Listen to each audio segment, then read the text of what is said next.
بسم اللہ الرحمن الرحیم۔ السلام علیکم ورحمۃ اللہ وبرکاتہ۔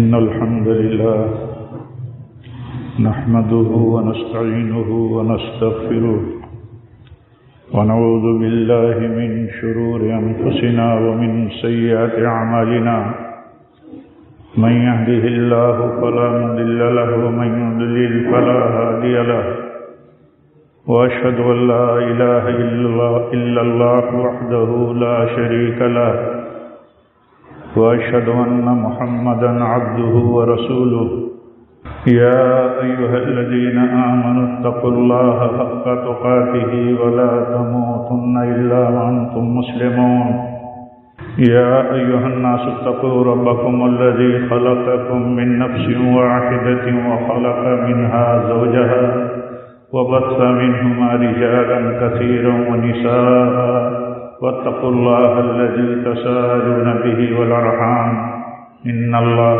كان عليكم رقيبا يا أيها الذين آمنوا اتقوا الله وقولوا قولا سديدا يصلح لكم أعمالكم ويغفر لكم ذنوبكم ومن يطع الله ورسوله فقد فاز فوزا عظيما أما بعد فإن خير الحديث كتاب الله وخير الهدي هدي محمد صلى الله عليه وسلم وشر الأمور محدثاتها وكل محدثة بدعة وكل بدعة ضلالة وكل ضلالة في النار۔ علی گڑھ مسلم یونیورسٹی کے اس تاریخی سر سید ہال کے اس گراں قدر اجتماع کے صدر مجلس جناب پروفیسر ثناء اللہ صاحب حفظہ اللہ، صدر شعبہ عربی علی گڑھ مسلم یونیورسٹی، پروشٹ انچارج جناب ڈاکٹر عبدالعزیز صاحب، وارڈن انچارج جناب ڈاکٹر صفی الرحمان صاحب، ایس پی ایم جناب حفیظ الرحمان صاحب، آج کی اس مجلس کے ایک اہم مقرر جنہیں ہم نے آپ نے سماعت کیا، محترم جناب ڈاکٹر ندیم اشرف صاحب، پروفیسر شعبہ دینیات مسلم یونیورسٹی علی گڑھ، اور آج کے اس اجتماع میں شریک یونیورسٹی کے دیگر قابل قدر اساتذہ کرام، یہاں تشریف فرما اس عالمی دانشکدہ کے طلباء و طالبات اور دیگر حاضرین و خواتین، آج کی اس اجتماع کا جو عنوان ہے میرے ذمہ، وہ ہے تکثیری معاشرہ اور اسلام۔ تکثیری معاشرہ یعنی ایسا معاشرہ اور سماج جس میں ایک سے زیادہ کئی ایک مذہب ہوں، مذہبی لوگ ہوں، کئی ایک مسلک اور سیکٹ ہوں، الگ الگ رنگ کے، زبان کے، قبیلے کے، برادریوں کے لوگ ہوں، یعنی مستقل الگ الگ طبقات پر مشتمل جو سماج اور معاشرہ ہو، اس کو کہا جاتا ہے تکثیری معاشرہ، تکثیری سماج۔ ہمارے لیے یونیورسٹی کے لیے، یونیورسٹی کے طلباء کے لیے اس بات کو سمجھنا یا سمجھانا کیا مشکل ہے کہ ویسے ہی یہ کثیر معاشرتی سماجی طبقے کا یونیورسٹی خود ایک سنگم ہے۔ ہمیں یہ دیکھنا ہے کہ اس موضوع کی اہمیت کیا ہے۔ اس موضوع کی بہت اہمیت ہے۔ یہ کوئی ایک فکری اور علمی موضوع ہی نہیں ہے، در حقیقت یہ موضوع جو ہے یہ بہت اہم ہے۔ اس اعتبار سے اہم ہے کہ ہمیں یہ سمجھنا چاہیے کہ تکثیری سماج میں ہم کیسے جئیں،